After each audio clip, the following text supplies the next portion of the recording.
have a very exciting guest who, of course, I've come across on LinkedIn, and I'm a bit of a stalker.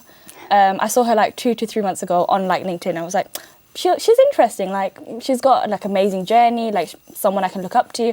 And then to have her here today with me, yeah, I'm gobsmacked. I need to go into the introduction, because when you see her, you'll know exactly who I'm talking about. So she is an award-winning water, sanitation and hygiene activist who's made waves on the global stage. And again, you've seen her. I'm sure you've seen her, because I know I have. And she's come all the way from Bangladesh, but obviously she's now based in the UK. She's working very hard. You know, she's working on so many projects. She's based everywhere. She has no certain address, I'm sure. But she's a passionate youth leader, a powerful voice for change, and of course a true force when it comes to community impact. And like I said in the first segment, it's what you do for the community, and these are the things that stay with us. It's not the money, it's not, you know, sometimes the things that you give out to your friends. It's the messages that you send, the community work that you do, and her work is going to stay with us for the rest of our lives, and if not our lives, the community after that. And I'm so incredibly proud to welcome on the show today, Shomy Hasan Chowdhury. Welcome to the show. Thank you so much for the lovely introduction. You're very kind. No. I mean, I can say your titles, but like I said, there's so many. I'll start with a few. Okay, guys, I'll just start with a few. She is Forbes 30 under 30, okay? She is also the Diana Legacy Award judge, okay? She's also she's co-founded Awareness 360. Now, that's just 3 of the titles that she's got. She's got more, okay? But I'm going to hear from her now, because I know I'm going to be a fangirl and not shut up. So I will move on to you. How are you today? Doing well, thank you. So, now you're based in the UK, from what I understand. And how are you finding it here? It's good. I'm still adjusting to the weather, but the weather is a big one. Yeah, thank God summer is here. Yeah. You're very lucky. Yes, it's a lovely city. London is so diverse. There's a big Bangladeshi community here. Yes, a big one. Yay! We're here to support our fellow Bangladeshi members. I know I'm from Bangladesh. Of course, I'm so happy to have you from here. Yeah. But before I go into a video, because I have prepared a clip, because we know the audience want to know more about you. Can you tell me a little bit about what you do? So I am a WASH activist. WASH is an acronym that stands for Water, Sanitation and Hygiene. I started my WASH activism about 11 years ago. Yes. And through my nonprofit Awareness 360, I have been doing different WASH-related work, which is, there are different fronts in terms of that work, but one is at the very grassroots level. So I've worked with different underprivileged communities to provide them with access to clean water and sanitation, organizing different awareness campaigns, for example, hand washing campaigns, menstrual hygiene campaigns, and so on. And the other one is on the advocacy side, where I try to bridge between the two, so the grassroots level and the absolute decision makers, to share the reality of the ground and why they should invest more in WASH. Amazing. And now, that being said, of course, we have a video for you to watch, because I know that background is going to really help this interview, because I've got so much to ask. Watch that video and come back. See you later. 1,000 people die from diarrhea every year in Bangladesh. It's easy to see that as just a number. When I tell them my mom died from it, it connects. I grew up seeing my dad doing different kinds of events and voluntary work, and that really inspired me to give back to my community. During my senior year of high school, I went to the US under an exchange program, and we were required to do 40 hours of community service, but I ended up doing 460 hours. As a result of that volunteer work, I was recognized by President Obama. That was a very defining moment for me. That's when I started thinking about how can I bring those efforts back to my home country.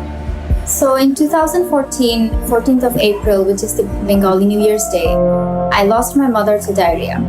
She was sick for only 1 day. She went to work even the day before, and the next day she was dead. And that was a huge shock for me. 4 days after my mother's death, I gave my first hand washing and hygiene talk, educating 3,000 sewage workers. The more I was doing my work, the more I realized that we needed to do even more. I co-founded Awareness 360 to confront all sorts of issues around the world. Now, 6 years later, we are a big family of 1,500 young people. We are working across 23 countries, and our projects have benefited over 150,000 people. Young people do have the power to take on these goals. We just need to give them the right resources and skills. What an amazing clip. I mean, that's only a segment of what you've done so far. I know I have so much to cover for this segment, and I know the time's so short as well. But I think I'll start with, what were some of the challenges you faced at first when you started your activism? Because I know, of course, your mother passed away when you were quite young. So what was that effect on you? Yeah, so it was, I mean, obviously I never planned to become a WASH activist. It was very accidental. It wasn't even a term that I knew. No, of course. And when that incident happened, of course, after losing the most important person in my life, it was kind of a wake-up call to just understand how WASH can play an important role in saving lives. Yes. And I come from a privileged background. I never had issues in terms of access to water, Yes. sanitation, and so on. Yet this tragedy happened, and so I was then thinking that if this can happen to my family, what about all those other communities who don't have access to basic water, basic sanitation, basic awareness around these issues? And to me, it felt like, I mean, of course, my family, my relatives, they were telling me, take some time to grieve, you know. But I felt like if I wait one more day, maybe someone else will lose their mom or loved person. And more power to you. I mean, you did your first speech at 4 days later. I mean, incredible. But as you can imagine, it was very difficult to, you know, hold a microphone, speak in front of hundreds of people. Because for me personally, the pain is very new, very raw. I'm still processing those emotions. But at the same time, I think that moment also was a realization regarding the incredible power of storytelling and how people can connect with one another more through stories than through numbers. Like, I can give you tons of stats about WASH, but you'll probably not even remember it after this interview. But maybe my story is something that will touch you, and you will probably realize, okay, it's actually an important cause, and people are losing their loved ones. So that's when I felt like this is my true calling and this is what I want to do for the rest of my life. And that's how it all started. But eventually, when I co-founded the organization Awareness 360 with my best friend, his name is Rijvi Arifin. He's also a very proud Bangladeshi. Yay. He's based in Dhaka now. When we started this organization, we didn't want to restrict our work within WASH only, because we felt like we both had different passions, right? And we were like, yes, maybe there are other young people who want to do something that they care about a cause. And that's why, hence the name Awareness 360. Yes. We wanted to cover sort of a 360 kind of causes. And since then, we've been working with thousands of young people. The video that was shown just now is 5 years old, so the stats are actually... I'm sure they're very different. Yeah. So right now we run a fellowship program with young people. So far we've empowered over 50,000 youths from 74 plus countries. And through our projects, we have directly benefited over 3 million people on all sorts of causes, not just WASH, but also climate, gender, education, and so on. And the challenges have been different in the last 11 years. It's been, well, of course, fundraising, funding is a consistent challenge for NGOs. The other one is the kind of issues we work. These are very sensitive, right? When I go to a brothel to talk to a group of sex workers, to talk to them about anything, right? Like just getting that access is very difficult. So there have been different challenges based on the project we have been doing. Burnout issues. We had COVID, and it's just COVID must have been a horrible situation. So I mean, there's been different challenges. Some we have overcome, some we are still struggling to overcome. But the work goes on. Still a long way to go. No, but inshallah, it's going to be amazing. But I think for me, what's really important is understanding how you navigate this system now, because you're here now. So I know Zoom, Teams, it makes life a lot easier, but with the community we have, at least in Bangladesh, it's a lot more difficult to access sort of technology. So how do you tackle that? Yeah, thankfully, I'm not the only one in the organization. So I have a very trustworthy team. We're a remote team of 15 people, which is our core staff team. And our programs are basically the fellowship, for example, I was talking about. It's a 6-month program. The first 4 months is virtual. So even earlier today, I was on Zoom call. So every weekend we have Zoom calls. Very busy. We are training, bringing different world-class expert speakers. They're training these young people. So in this cohort, we have 500 participants from 74 4 countries, including different conflict zones like Palestine, Afghanistan, Sudan, etc. So they've been learning about different topics, so starting from leadership, project management, impact measurement, and so on. And then after these 4 months, the next part of the fellowship is where they will actually do a project themselves, taking ownership of that project. So they will be the leader, they will recruit volunteers. And of course, in many of these countries, we already have existing members, we have country ambassadors. So they will provide them with that support of in-person support. And we also do different partnerships with local organizations as well. So in Bangladesh, we have a big team, we have an office, so that team basically takes care of the in-person components. And I help my team to supervise or oversee the virtual component. I am in awe. I don't think you guys can see it on my face. I am in awe because, wow, that is incredible. Like I use the word incredible, but I'm not sure there is a word for it because, wow, I'm overwhelmed with joy. That is so much. You. So, I mean, wow, okay. What are some of the solutions that we can build within our community itself? Like, what's something that a young person can do if they have a thought? How can they action that thought? Yeah, I think the first thing is to study. There is no alternative to education, and I think, like the previous speaker was mentioning, that we have so much access to information that it can be even overwhelming. Yes. So I think we need to utilize that, right? So if a young person has an idea, if a young person is feeling passionate about a certain cause, it's important to study first, to do a community mapping. I think one of the issues right now is there are too many NGOs, too many people working on the same thing, right? So there's a lot of duplication of efforts. And the other thing is when we talk about success, I think the parameters of success are sometimes focus too much on awards, on the titles and things like that. So I think we need to step away from it. Not everyone has to found something. Not everyone has to be the CEO, right? If there is an existing organization, we can help them. We can join forces, bring your idea there. But of course, if you feel like, no, there is something brand new, that you have a brilliant idea that you want to test, start small. The other thing is we feel like, oh, we need to, impact whatever, like 100,000 people in the first year or something like that. We said, it doesn't have to be like that. We can, like how we started Awareness 360, it was just like me, my best friend, right? And then eventually it grew to, now it's a huge global family. And we have failed in so many instances, so many projects were unsuccessful, right? So I think it's important that you study the topic, the cause, what is the work that is already being done? Can you join forces with them? And if not, build a good team. I think having a team is so important, both for our mental health and well-being as a support system. And the other thing is you yourself may not know everything. I think that's the reality.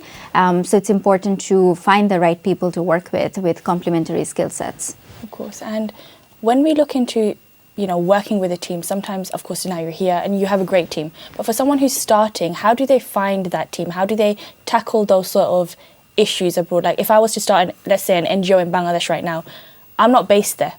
So I need to be there. I need to do the community mapping, as you said. I need to understand who I'm working with, what type of people I'm working with. But how do you actually get people to do the work and help you, do something like this? Yeah, that's the thing. So we need to, when we talk about finding a team member, it's important to find people that have a shared passion, a shared vision, right? And that's when you can even start that conversation. And then comes the logistics. If there are people, it depends on what you want to do. But I think with social media, it's now much easier to do things in terms of reaching out to people. If you see that an organization is doing something with a certain community that you want to maybe address that same community but a different cause, you can always partner with them, right? And then the skill set, the timing, the values, the way of work, will it match with you or not? And then of course there needs to be some kind of compromise, but I think that's where passion comes into play. If a group of people are really passionate about something, I think then is when they will be willing to make those compromises here and there. So I think finding the right people can be hard, but at the same time now we have so many other tools to leverage them and to find those connections. You can even like post a story on Instagram and say, hey, I have this idea, I want to do this book drive or whatever, right? Can you help me? Or who is interested? And then you see response, you do interviews, you talk to them, and you see who you vibe with, right? So amazing. I think I'll be doing that. Wow. I'm learning so much on this show today. You can't believe it. Other than that, because this might be the final question, because I know we have so much to talk about. I think after this show I will be catching up with you. How does someone like yourself, who's, you know, an activist, a leader, and of course you've got so many other titles, I'm sure you wear so many hats in your life, how do you know, handle so many responsibilities? I struggle to handle responsibilities, honestly. And this is something, I think a similar question was asked once to Michelle Obama, if I remember that interview correctly, where she said something along the lines of, you can never be perfect in everything that you're managing. Yes. If you're wearing one hat, then you can't wear the other hat. Like, you yes. have only one head, right? Yeah. So if she's doing well in her family life, then maybe her work is being compromised. So, and it's the same with all of us, I feel like. But at the end of the day, I think what I try to do is I'm trying to set more boundaries in my life now. I'm trying to say no to more opportunities. Last year, for example, I was traveling like absolutely crazy, and it was impacting my physical health, my mental health, and it was just too much. And I think it's important to prioritize our health, just taking a break, right? So I think for me, I try to delegate tasks, which can also be challenging as a leader. A true leader. That's but what I was going to it say. can also be challenging. For me, for example, when I moved to London, I was worried about what will happen to Awareness 360, honestly. Like, it's like my baby, right? But then I need to trust my team with it, and they're amazing, right? And the other thing is to have that humility in you, that you may not, maybe, yes, I have founded Awareness 360, but doesn't mean that I am the right person to lead the organization. It's important to also allow others to take up leadership positions. So I think now I'm delegating more. If I don't like certain things, I express that, okay, I think this is better versus this, and this is my reasoning. But then I also try to listen to their opinion, which is also important. And what I always try to remember is that no matter what we're doing, whether we're going for investor A versus B, if we're having a conflict, at the end of the day, we both want the better decision for that organization that we're both serving, right? So I think having that mindset is important, so that you can allow others to take decisions, to take ownership. Sure. I think only then, I don't want people to know Awareness 360 only by me or by Rijvi. I want that legacy to go on, right? If I'm not there in the picture tomorrow, I still want Awareness 360 to continue the work that it's doing. Inshallah. No, thank you so much for being on the show today. I really appreciate you for having me. You're very welcome.